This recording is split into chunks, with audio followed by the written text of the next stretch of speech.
Good morning.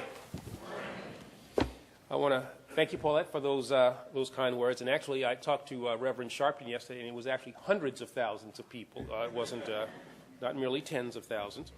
It's a pleasure to join so many good friends and administration colleagues in welcoming you all here this morning. You all are a distinguished group of civil rights advocates, private sector partners, and community development professionals, and we're glad to have you all here at the White House. It's a privilege for me to have the opportunity to help kick off what I'm sure is going to be a productive and inspiring forum. Now, I think it's really fitting that we come together in this week as our nation marks the 50th anniversary on the March on Washington, when the Reverend Dr. Martin Luther King stood before 250,000 Americans, hundreds of thousands, on the National Mall and shared his dream with the world and called on his fellow citizens in the pursuit of an ideal that has defined this country since its earliest days, and that is that all are created equal. Now, I think that despite the remarkable and I think once almost unimaginable progress that we've made over the last 50 years, and that so many of you have helped to make possible since that moment, in expanding economic opportunity, in moving toward racial equality, and in overturning legal discrimination, I think that the unfortunate reality is that even today, 50 years after the march, 150 years after emancipation, our long struggle to overcome disparities, to bridge long-standing divisions, and to eradicate violence has not yet ended. And we must seize the opportunity.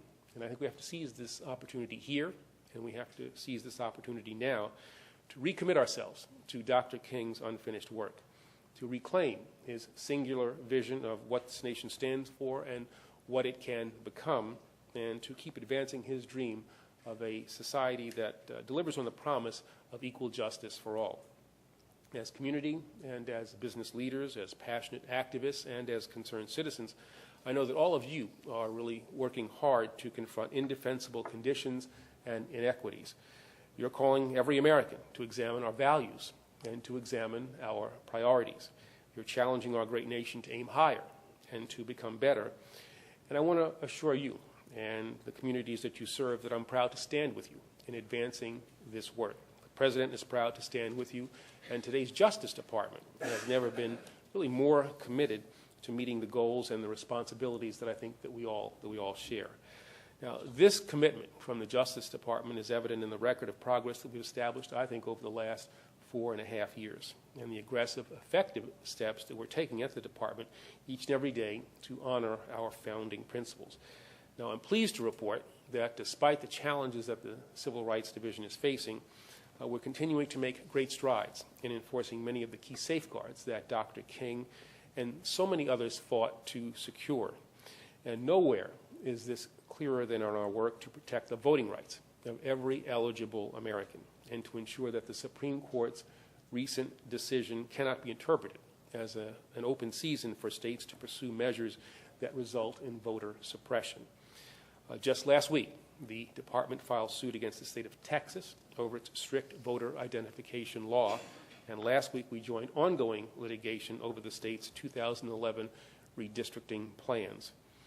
Due to a history of intentional discrimination, we have asked the federal courts that are presiding over both cases to require Texas to submit all voting changes to a pre-clearance regime that is very similar to the one that is required by Section 5 of the Voting Rights Act. Now, these actions represent the department's latest steps to protect voting rights following the Supreme Court's flawed ruling, but they will not be our last. My colleagues and I are determined to use every tool that remains at our disposal to stand against discrimination wherever it is found. We cannot and we will not allow the slow unraveling of the progress that so many throughout history have sacrificed so much to achieve. That simply will not happen as long as I am the Attorney General.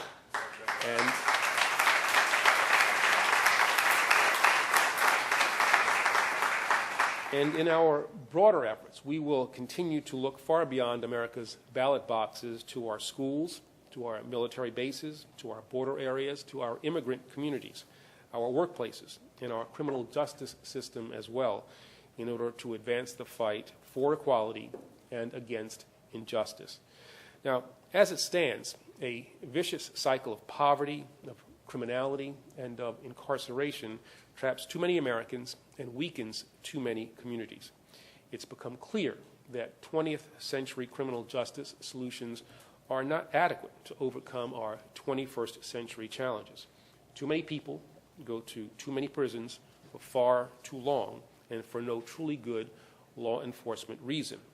And it's well past time to consider a fundamentally new approach. That's why at the beginning of this year, I launched a targeted Justice Department review of the federal criminal justice system to identify obstacles, inefficiencies, and inequities, and to examine ways to strengthen the system as a whole. And earlier this month in San Francisco at the ABA convention, I announced the results of that review, which include a series of what I think are really significant reforms that will ensure that we become smarter on crime, that we help to enhance the use of diversion programs as an effective effective alternative to incarceration, and alter our charging policies with respect to certain drug-related crimes so that people convicted of low-level, nonviolent drug offenses will face sentences that are suited to their individual conduct rather than draconian mandatory minimums that are more appropriate for violent criminals and for drug kingpins. Now, the department is taking these steps because in this and many other ways, both large and small, we as a country, we have to do better. We've seen all too clearly that we simply cannot prosecute, we simply cannot incarcerate our way to becoming a safer nation. To be effective, federal efforts also must focus on prevention and also on reentry. We must never stop being tough on crime, but we also must be smart and efficient when battling crime, but also battling the conditions and the individual choices that tend to breed crime. It's not a coincidence that you see the greatest amount of violent crime where you see the greatest amount of social dysfunction. And if we want to be smart on dealing with criminal matters, we have to deal with those conditions that breed crime. Ultimately, this is about much more than fairness for those who become involved in our criminal justice system, though that is a guide for us. It's a matter of public safety. It's also a matter of public good. It makes plain economic sense. It's about who we are as a people, and it has the potential to, I think, positively impact the lives of every man, woman, and child in every city, in every neighborhood in the United States. By staying true to the values that we share, I am confident in our ability to protect the safety of our fellow citizens and to ensure justice in our communities. I'm optimistic about where our joint efforts will lead us in this regard, but I also recognize, as I'm sure that you do, that the Justice Department will never be able to secure the results that we need and the progress that our citizens deserve on its own.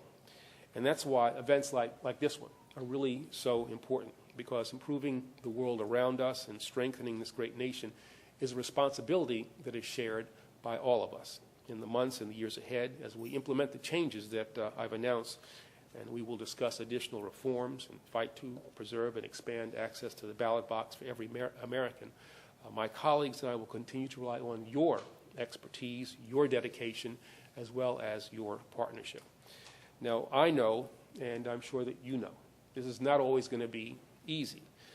But if we remain committed to working together in common cause and in good faith and with mutual respect, if we stay true to the legacy of the civil rights pioneers on whose shoulders we all stand, and if we resolve to keep moving forward, despite every inevitable setback and through every obstacle, I'm sure that the future that Dr. King imagined is within our reach. His vision will not elude our grasp, and his dream will someday lead us to walk together into the promised land. And in that regard, I look forward to working with each and every one of you on all the things that we must confront, especially members of Congress who I've had the good fortune of working with over the last 4.5 years, and with so many of you who are familiar to me and who I've known for a variety of years in a variety of contexts. We can get this done. We can make this a better nation. We can make this a more fair nation. But again, as I said, it's not going to be easy. There are going to be setbacks. There's going to be opposition. Some of that opposition will be principled with regard to some of the policy choices that we make. Some of it will be reactionary. We have to understand that as well. But if we stay together, if we work together, if we remain focused on, keep our eyes on the prize, we can make this nation better than we found it. And especially in this year, with all these anniversaries that we have from 1963, we can make this a truly wonderful celebration of what happened in that year, the great things that happened that year, the progress that was made during that time. And as I said, I look forward to working with all of you in that regard. So enjoy the day. I think it's going to be a wonderful opportunity for people to interact and talk about how we might do all the things that we need to do. And I hope that you will see, as a result of the events of today, that this administration, this president, is committed to making sure that we hear you, that we work with you, and as I said, that we make this country all that it possibly can be. So again, thanks very much for being here. All right. Hello.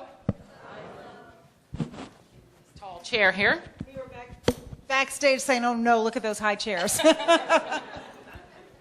Okay, they're unforgiving, but we're going to make it. We're troopers. We're going to soldier on. I want to start off by, first of all, thanking all of you for being here, and obviously thank you so much to Valerie Jarrett for giving up your time to do this. This is an important discussion and an historic time to have it.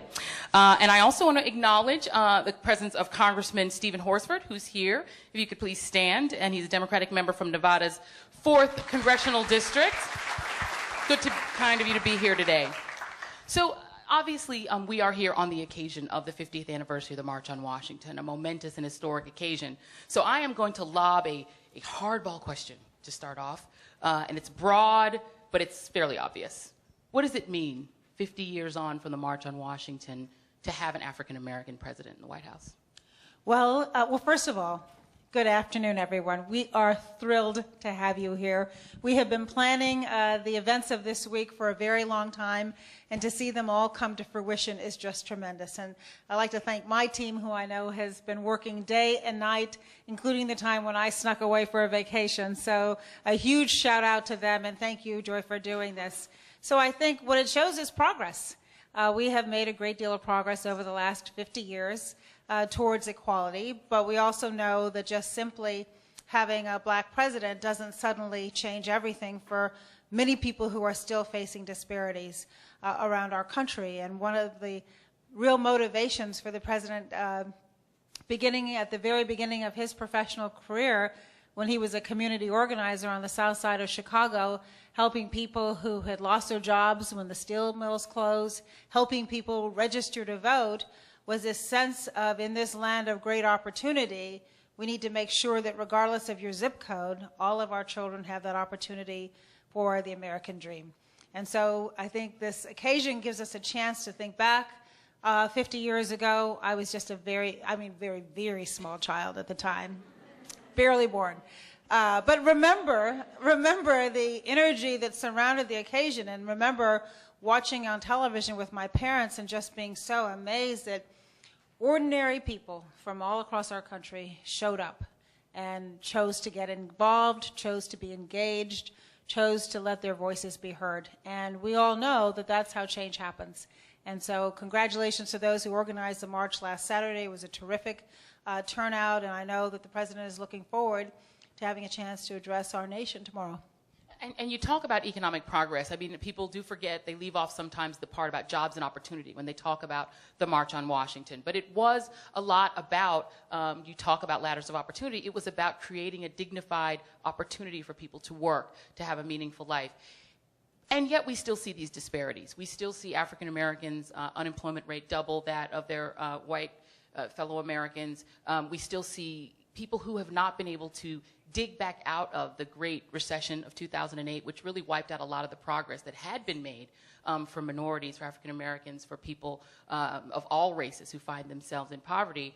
How do we build a sustainable middle-class opportunity for all Americans? Well, that's a very good question, and it's one that those of you who've been listening to President Obama, particularly over the last few weeks as he's been traveling around the country trying to get Washington to wake up and remember why they're here, and what we're here to do is to serve people all across the country. And what he's been saying is, look, what people want all over our country, regardless of race, regardless of income, regardless of any way you could segment the population, people all want the same thing. They want to work hard. They want to get a good education. They want to be able to have a job that can take care of their family, buy a home, send their children to school so that the next generation continues to do better than the generation before, which is part of what has always made our country strong. They don't want to have to worry about going broke if they get sick or they're in an accident. And at the end of a career, they want to be able to retire with dignity and a little money in their pocket.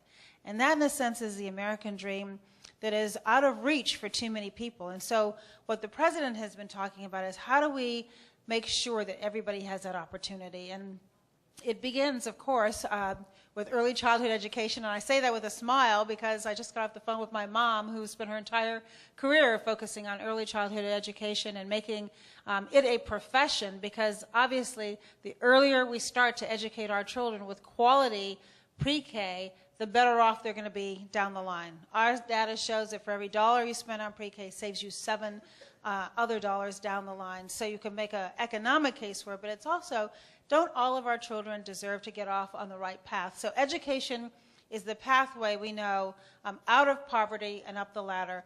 And we have to continue that to make sure that our elementary schools and our secondary schools, high schools are good. And then we need to make college affordable. And the president has made an enormous amount of progress to try to expand that opportunity for young people so that they can go to college and get a good education. And that's the beginning of it. We have been talking a lot recently about the Affordable Care Act, which I would note on October 1st, those who do not currently have health care have an opportunity to enroll and receive health care. And one of the major barriers towards being productive in the workplace and taking care of your family is if you get sick. And I love particularly the benefits for women, because so often women don't get the kind of care that they need on an ongoing basis, so preventive care. And so now, and we know, moms in the audience, you always choose yourself last. If it's a choice between putting food on the table or paying rent or buying school books, it's back to school time for our children, the last thing that you do is think about your own health care. But we also know that mothers are the backbone of the family, and if they're not well, then the entire family suffers. And so now, under the Affordable Care Act, preventive services are available without a copay, so you don't have to choose between how you're spending your money, as well as a range of other services to make it affordable for everyone. So it all ties together. And so I think, in a sense, 50 years after that iconic march, we have the opportunity to take stock and be honest with ourselves. Where have we made progress? And where is there still work to go?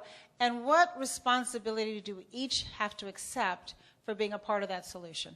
And so I think that's a piece of what you'll hear from the president tomorrow. We talk about, you're talking about health care. I mean, 50 years since the March on Washington, it's been about 100 years of presidents, various presidents, trying to pass universal health care.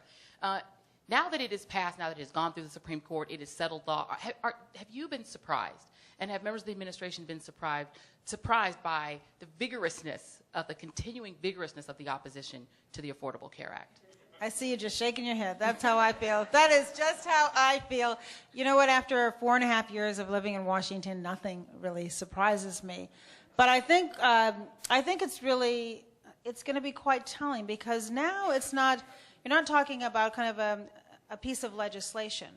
Now you're talking about people's lives. And so, for example, to those who have children who aren't yet 26, who get to stay on their parents' insurance, you're talking about throwing those kids off the insurance and leaving them uninsured. To our senior citizens who've been getting help with their prescription drugs, you're talking about taking away that subsidy so that their drugs are not so affordable. And we know so many senior citizens, cut their medication in half, or they don't get it filled on a regular basis. Well, we need to make sure that we're taking care of our senior citizens. To all of the women who would be getting those preventive services I mentioned a moment ago without a copay, so you're going to start charging them again. Or children with pre-existing conditions who are often uninsured because their insurance companies were discriminating against children and adults who have pre-existing conditions. And I have met so many parents over the last several years who say to me, do you realize that because of the Affordable Care Act, my child is now going to be able to get treatment? If you are a parent and your child is sick, you should not have to worry about whether or not they get the kind of treatment that they so deserve. Not in a country as wealthy as this. And to the millions and millions of people who currently don't have insurance, who will be able to enroll again on October 1st, you're going to take that away from them. And so I think the people who are running these commercials that you're seeing now on television, and I thought there was a great commercial earlier today, or a great response to a commercial that was criticizing one of the Republicans who wasn't fighting hard enough to get rid of the Affordable Care Act, and the Republican tweeted out, "Whatever." And I thought that was like the perfect response. I'm like, come on. When you think of the hard work that should be before Congress right now, the fact that the House of Representatives has had, I think it's now 40 votes to try to repeal the act, when they know it can't pass the Senate, just imagine what they could get done if they were working on the people's business during that period of time. And one other piece of business now before the Congress, because of the Supreme Court and their decision on Section 5 of the Voting Rights Act. Talk about the White House view of the setback really for voting rights. Again, very ironic, highly 50 years after the March on Washington. But do you see a path to the Congress actually remedying this? Well, we think so, and I know that the Attorney General is working very hard on trying to create a atmosphere where we can get a bipartisan piece of legislation supported. Historically, the Voting Rights Act has been continuously reauthorized with oftentimes unanimous votes, and so I think that we are optimistic that we can get legislation, but I also think it's an opportunity to, number one, remind ourselves that we still all have the right to vote. And no one can take that away from you. And if they try to make it harder to vote, then it means that we have to work just that much harder to make sure everyone has access to vote. The president was just saying yesterday when he met with a group of pastors who were here visiting the White House, just look what happened in the last election when people stood in line hour after hour after hour. And it's in a sense that determination in the face of difficulty is really what engagement, again, is all about. And so just because we lost a case and it's a setback doesn't mean that we cannot use other efforts to make sure that people have that right to exercise. And the Attorney General has made it clear that he's going to be diligent about pursuing and protecting that right and bring lawsuits when he deems it appropriate to do so. And so we will do everything through the Justice Department to try to guarantee everybody has that right to vote. But we also have a responsibility to remember that so many people sacrificed, people died, and so that we would all have that right to vote. And so even if it's a little harder, it doesn't mean that we shouldn't do it. And there should be 100% voter turnout on every possible election, because that's how, again, we exercise our obligation for civic participation. And now, when the president first came into office, one of the first things he signed was the Lilly Ledbetter Act, talking about fair pay. And when you talk about civil rights, you talk about advancements for so many groups, the LGBT community, what the president did in the Lilly Ledbetter Act. Talk about the role of women's rights as it relates to civil rights. Well, it's extremely important. And I think one of the things that was very heartening as we listened to the speeches over the weekend is how inclusive the definition of civil rights was for many of the speakers. So rights for the LGBT community, as you said, Joy, rights for women. Women still only earn 77 cents on the dollar, less for women of color. And how could that be in 2013? And what more can we do to protect a woman's right for equal pay? And Lilly Ledbetter was an important decision, but we've also promoted an additional piece of legislation, the Equal Paycheck Fairness Act, and that would add additional tools for women to ensure that they have equal pay, and that has been blocked in Congress. And so we need everyone to really focus on these issues as well. We're going to do everything we can through the executive branch of government, but we really need Congress to act. And I think that when half of your population is working, women, and more households are either headed by women or you have two working parents, two working adults, that income is not just a women's issue anymore. That's a family issue, it's a societal issue, it's a community issue, and it's part of how we make sure our economy stays strong. So yes, we need to be very inclusive when we're talking about civil rights, and keep in mind, and as the president says really very well, no matter where you come from, no matter what your last name, no matter what your zip code, who raised you, who you love, whether you have a disability, you should have that opportunity to work and be productive, and that includes equality on all levels, equal pay, and additional benefits that make our backbone of our country stronger. And I want to bring it back to, you talked about some of the long-term solutions to try to get those ladders of opportunity, particularly given the disparities in terms of minority groups, in terms of women, in terms of pay. What immediate remedies are available from a policy standpoint? Let's say we're putting in place the education long-term, we're putting in place health-term long-term. But for people who are suffering in the short term, what are some immediate remedies that the White House is thinking about in terms of implementing them that can get through Congress, hopefully? Well, many of them we already have passed. And if you think back to the initial Recovery Act that the president passed right after the election, and just remember back, we were losing 750,000 jobs a month. We had, in the last 6 months of the prior administration, we lost 4 million jobs in this country. And we know that particularly in communities of color, there were disparities long before the latest setback in the economy. And yet now, over the last 40 months, we've had consecutive private sector job creation. Over 7.2 million jobs have been created. But in that Recovery Act, we put in very important provisions to make sure that taxes on 98% of Americans did not go up, and making sure that we extend the child care tax credit, the college affordability tax credit, the earned income tax credit. These are all programs that are intended to make sure that the people who are most vulnerable have a little extra money in their pocket. And the president has been very vigorous, including at the end of last year, to make sure that taxes for the vast majority of Americans don't go up. And what he fought very hard for in that last election was a difference of strategy. There's one that says, look, if we protect the taxes of those at the very rich, at the very top, then somehow that's going to trickle on down and benefit everybody else. Well, we've actually tried that strategy before, and it didn't work. And what the president said is, I want to build the middle class from the middle out. And I want to provide those important ladders of opportunity for those who want to work and get into the middle class. And so making sure that we keep our taxes low gives you that little extra money in the pocket.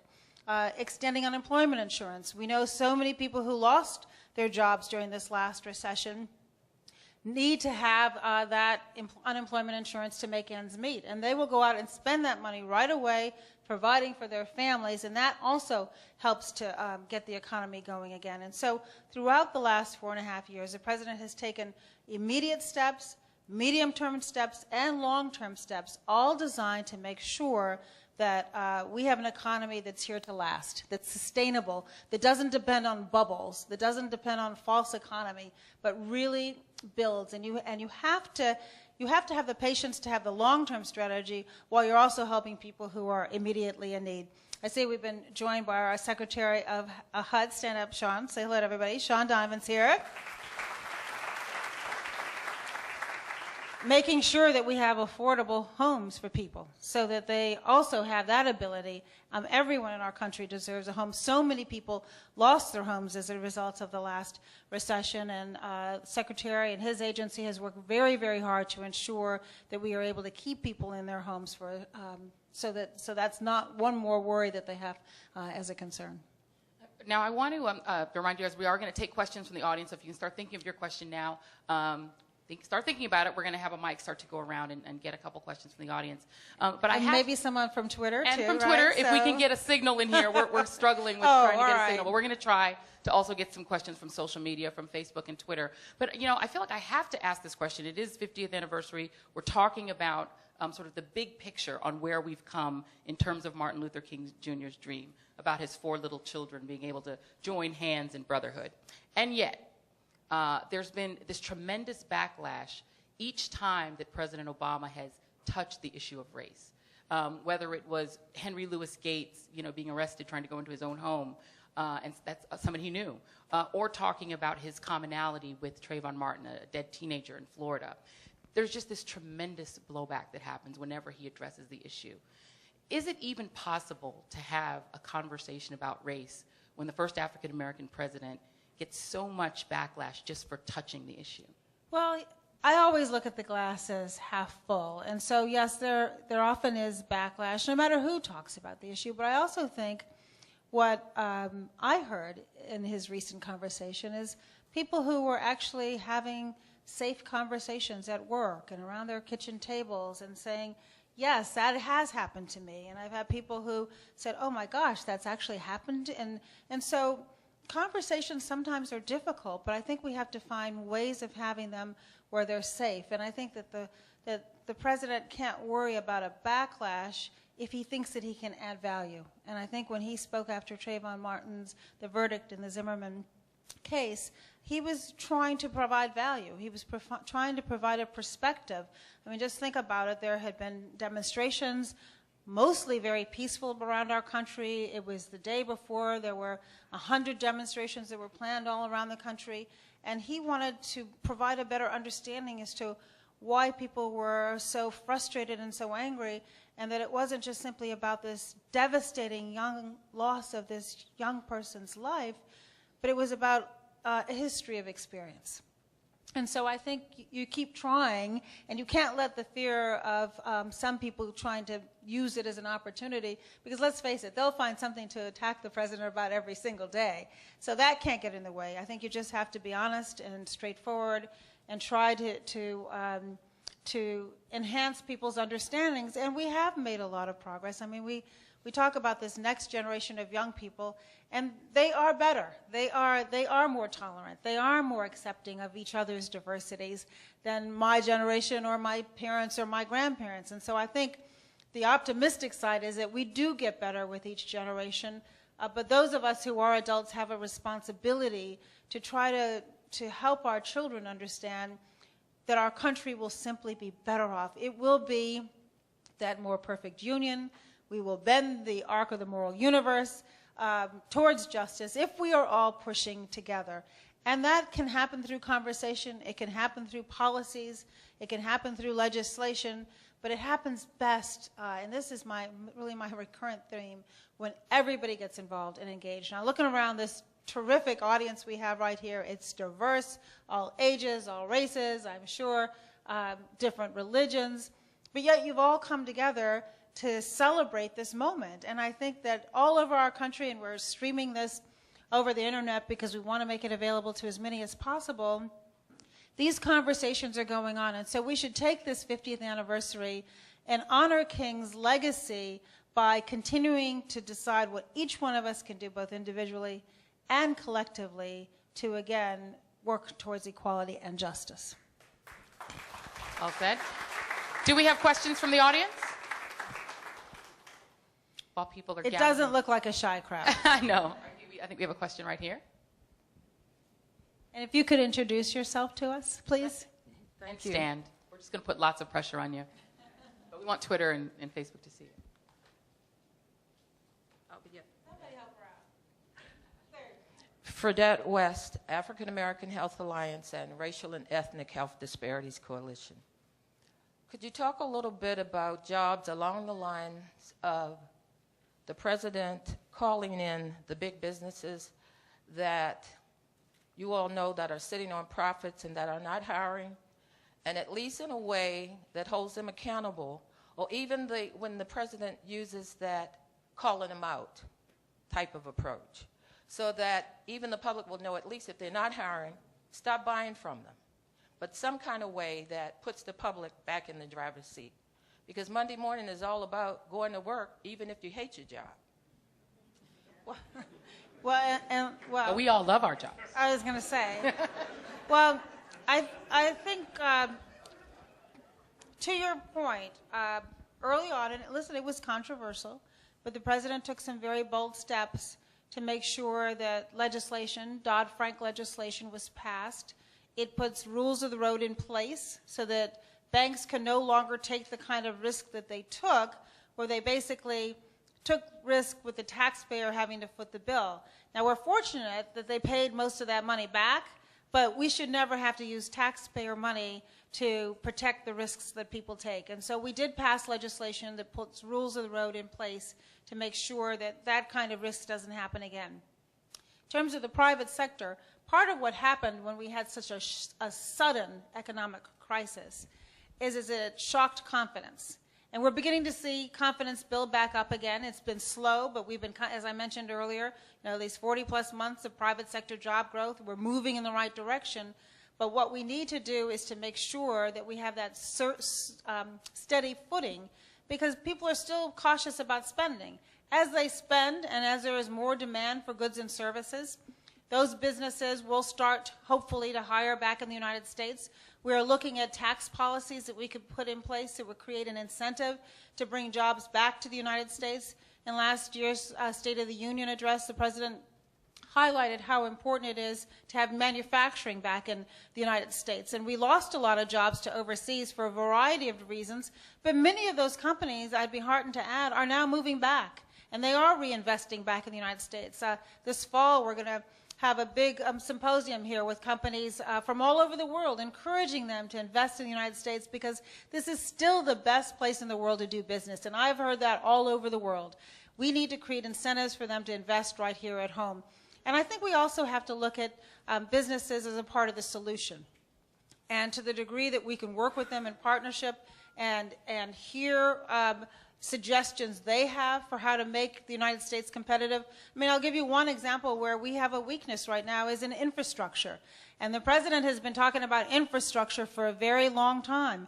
And if you talk to companies and they're trying to decide where do they want to locate, having an airport system that works is really important. And if you look at we saw a report recently, if you look at the top airports around the world, the United States isn't in the top 25.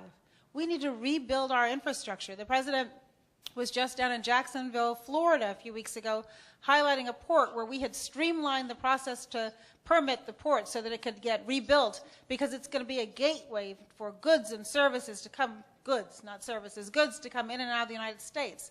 And we did that through the executive branch, but we need Congress to work with us so that we can have, wireless all over our country, broadband all over our country, make sure that all of our children have access to that. And through the President's Educate Connect program, we're going to be able to increase that broadband connection, but figuring out ways where our roads, our bridges, our waterways, our infrastructure, our airports, our ports, all of them are at a high standard, will also create incentives to bring companies back here to the United States. And the President does talk about the difference between the increase in pay of the average worker versus the pay of our highly compensated CEOs. And we need for them to understand that everybody needs to have a good pay, which is why the President supported an increase in the minimum wage. And that's something that we are still working very, very hard to get. And as we increase the minimum wage, our country will be stronger. Long answer, sorry. That's okay. I think right here. My name is Brandy Richard. I'm the president of the National Urban League Young Professionals, and very honored to be here today. I think one of the issues that I hear from my demographic, 21 to 40, is, especially African Americans, is that we aren't necessarily seen as on equal footing with everyone else. So we're doing the work. We're going to college. We're getting the jobs. We're being productive members of our society, and we still don't feel like we're being treated equally. And so the death of Trayvon Martin and a lot of these things that have happened have kind of blown that out for us to see. And I think it impacts all of the discussions that we had earlier about jobs and education and all of those things. So are there conversations that we can have maybe within our communities across diverse backgrounds to be able to just talk about, hey, I'm a person too. Like, can we start there? Well, the fact that you have the position that you do have is a good indication of where the conversation should happen, I believe. The Urban League is the perfect vehicle for these conversations around the country. And what's great about the Urban League, and I knew the Urban League in Chicago very closely when I was there, and obviously Mark Morial has been a great partner for us here, is that you're on the ground and you have the involvement of the business community and the community organizations and the religious institutions and the community organizers. It's a great diversity of interests that can come together and have that conversation. So you're not just talking to yourselves, but you're talking to the employers as well. And I think that that's really where change happens. Change happens on the ground. It happens when ordinary people come together to do extraordinary things. And I think having young people engaged in the Urban League, again, is a part of the solution. I remember the day after the election, you all may have seen the president on television talking to his campaign workers. And he said, you all are so much better than we, so much better. And that's what I would say to you. So in a sense, we're counting on you. We're counting on the young members of the Urban League, the young members of the NAACP, young members of all of the organizations around our country to pick up the baton. And you are never too young to do that. We're having a bunch of very young people here later today. I'm showing a movie to them to help inspire them. And the First Lady went to Whitney Young High School. And so the movie's about Whitney Young and his efforts. And so our goal there is to educate young people and help them understand what people did who came before them, but not so that they just simply say thank you. But part of thank you is, and what more can I do? And so we're counting on you. Now, you mentioned wireless and the whole internet world. Do we maybe have a question from Facebook or Twitter? Actually, I do have we a do? Okay. question that was sent Coming in over your Here we go. BlackBerry. All right. Yes, this was sent over from Kevin Lewis, our Director of African American Media. And the question is, do you think that President Obama will be in a better position to address and affect issues specific to African American communities when he is out of office? Has he shared any of these plans with you? And this is from Facebook user Joanna Benna. Well, you know what? It reminds me about how the day after the election, people started talking about the 2016 race. And I was like, wait a minute. Do you have any thoughts on that you'd like to share? I said, we still have a long, long way to go. And so I think that the good thing about being such a young president is that both he and the First Lady have an entire career ahead of them to do good. And I know one thing that they are both interested in is touching young people. And both of them, when you see them in a crowd of young people, they are totally inspirational, and they know that they are role models and have a certain responsibility, but they also know that they can motivate young people. And so I'm sure that anything that both of them do after they leave here will be, a part of that will be working with young folks, but he can still do that while he's in office. I don't think he has to wait another 3.5 years before he can help our young people. I think, and I say this often, just in terms of talking about our accomplishments over the last 50 years, having a president who's African American, I think is great for children of all colors. I mean, I like the...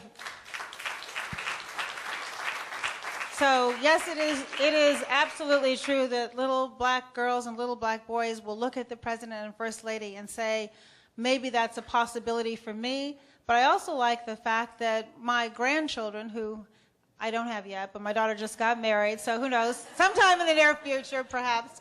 But I like the fact that they will be born in a world where they think it's just perfectly normal. And Madeleine Albright used to joke about the fact that her grandchildren said to her, is it possible for a man to be Secretary of State? Because all they had known were women who were Secretaries of State. And so that's progress too, and that's why each generation, you know, they come into the world and they think, well, of course you can have an African American who's president of the United States. John Kerry is a trailblazer. He broke the glass ceiling. Kerry is a Secretary of trail. State. He's breaking the glass ceiling. He's breaking the glass ceiling. Do we have a question? Let's get a man in. I mean, this has been girl power. We've had 3 questions from the ladies. Any more? Let's get one on this side.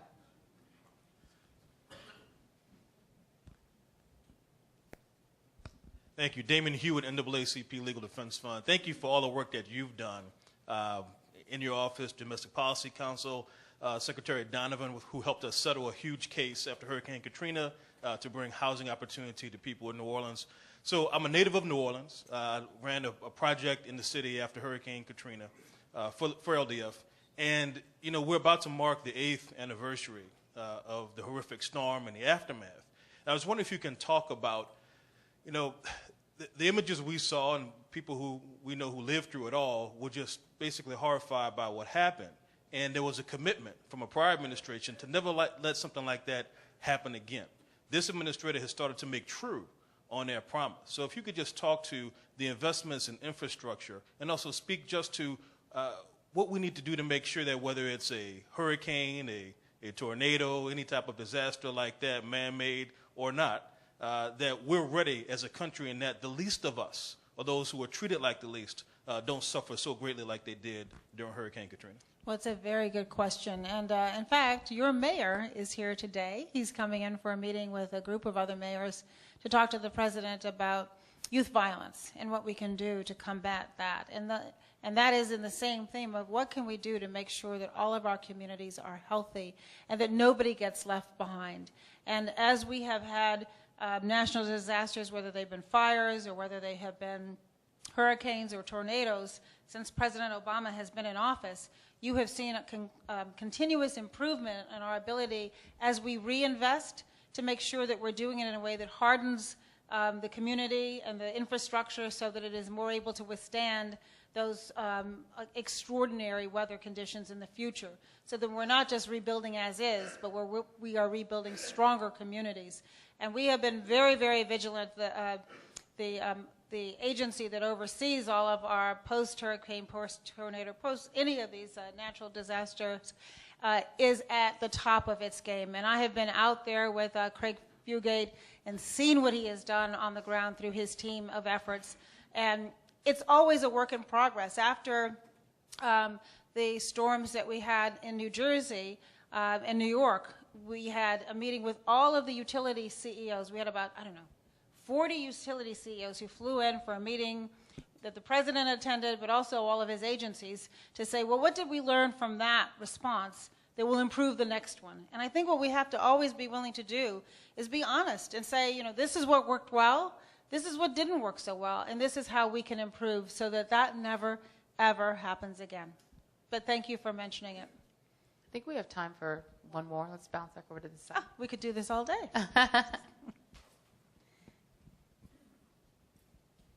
Thank you. Barbara Goldberg-Goldman with the Affordable Housing Conference of Montgomery County. And while affordable housing is first and foremost on my mind, I'm going to wait for Secretary Donovan to talk.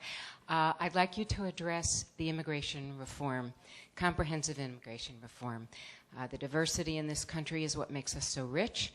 Would you please tell us about what's being done and how we can help you? Thank you, Barbara, and thank you for your leadership on a range of issues. I know just how passionately you care.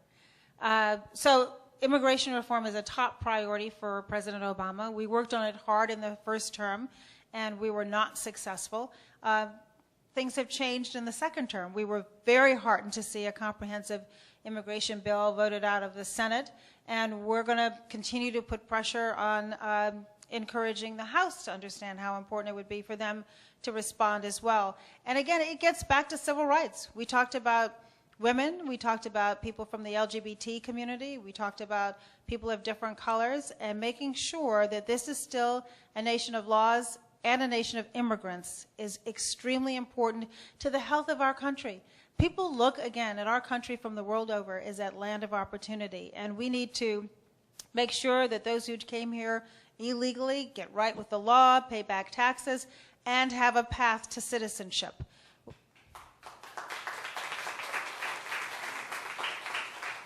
And it will make us stronger. I mean, our economists have done models that show how it will strengthen our economy to bring folks out of the shadows, make sure that we hold employers accountable who have been paying them far below the minimum wage and taking advantage of workers, and get them back on the tax doles and make sure that they get to be full participants in our society, and that is good for our country.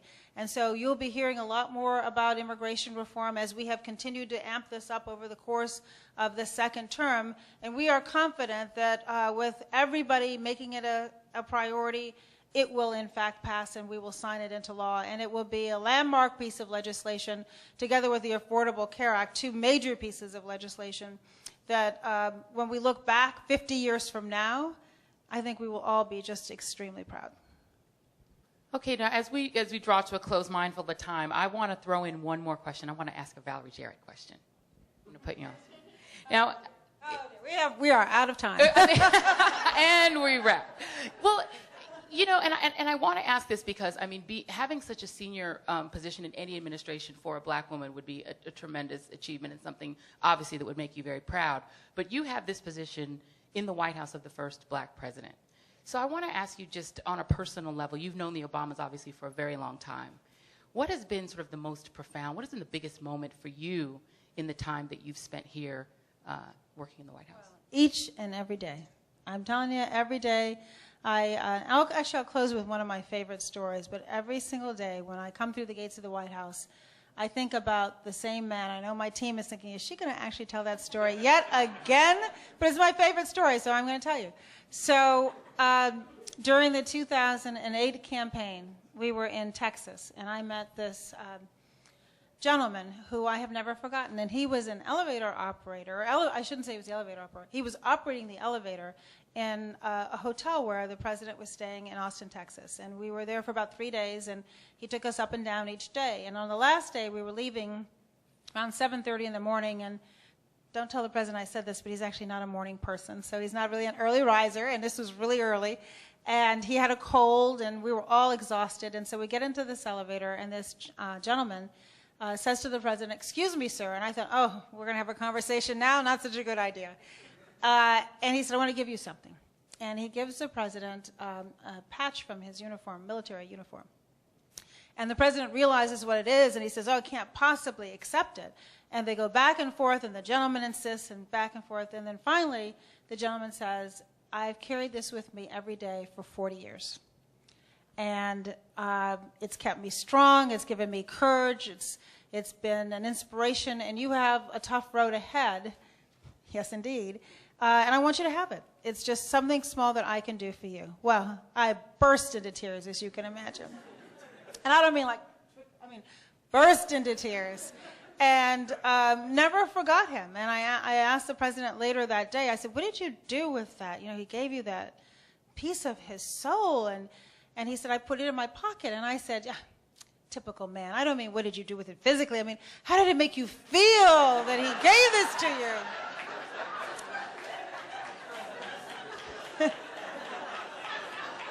Yeah, but sadly, he got the last word, which is like, so he says, "No, Valerie, I meant I put it in my pocket." And he proceeds to pull out of his pocket about 10 or 12 different trinkets, and he puts them on the counter, and he proceeds to tell me the story behind each one, and who had given it to him, what their name was, why it was so special, the circumstances around the gift, and why it meant enough for him to put it in his pocket and keep it there. So yeah, he got the last laugh on that one. So anyway, I never forgot this man. And so first day I came through the gates of the White House, and every single day since then, I pause as we come through the gates, and I look at the Washington Monument, and it blinks these red lights, and I think about him, and I think, never forget that he represents what I think is just like good about our society. He sacrificed and served our country. He worked hard, and he was willing to give up his most precious possession to a stranger in the hopes that that could give that person some strength. And so I would say to myself, just do something to make him proud of you this day. And so that's what kind of keeps me going. And he is just a symbol for so many people around our country who just work so hard, and all they want from government is just a little bit of a break and make their road just a little bit easier. And I told this story to a reporter who works for the Washington Post, and right around the last election, she called me and she said, "I remember you told me that story 4 years ago. What's that guy's name?" And I said, "I never knew his name." And so she said, "Well, I'd like to find him." And I thought, oh no, what if he turns out to be like a mass murderer or something? And I've been having this fantasy every day about a guy, and I made up a story about his life and his children, and what if it's all wrong? Well, she tracked him down, and she sent me an email over the holidays at the end of last year with his name and his email. And so I wrote him an email. His name is Earl Smith, and I wrote him this long email, and I told him how I think about him every day. And he's married, it turns out. But anyway, we invited him. The president invited him to the inauguration, and he came to the White House the day after the inauguration, and he walked into the Oval Office, and he saluted the president, and I burst into tears all over again. But so there isn't any one moment, but it's people like Earl Smith that I have had the privilege of meeting every single day, and that's who gets us up to want to do the very best each and every day that we have the privilege of serving this president and this great country. Thank you all very much. Thank you. Thank you so much, Valerie Jarrett. Thank you. I think we're all going to think about Earl every day now. Thank you all for being here. We really appreciate your time.